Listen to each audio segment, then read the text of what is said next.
Bagyo Ursula nagbilin sa masobra 200 milyones pesos nga halit sa agrikultura sa Western Visayas. Yaring balita nga atong gintutukan.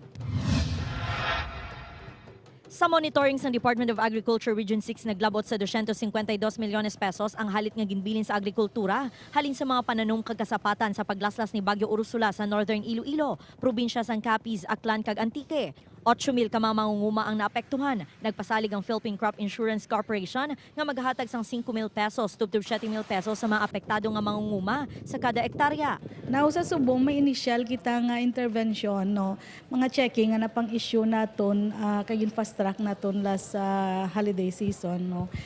May 8,000 kita ka checking nga mga i-distribute sa aton nga mga farmers. Sunod sa DA ini nang pinakadako nga danyos nga gintugas ang kalamidad sa rehiyon sang 2019.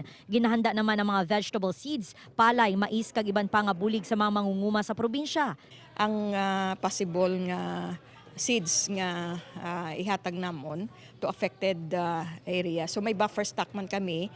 Basante ang sa mais kay may available stocks kami. Samtang sa inisyal nga assessment ng Department of Public Works and Highways Region 6, wala sang dalago nga halit sa infrastruktura sa rehiyon. Along national road, so tungod kay na nabahaan, so may aray kita ina nga mga potholes, sa mga may mga minor erosion sa atong mga shoulders. So immediately kin respondihan ina sang aton nga mga maintenance workers in the field. Padayon ng relief operation sa mga apektado nga pamilya. Upod kay Romel Porquia, Zen Kilantang, One Western Visayas.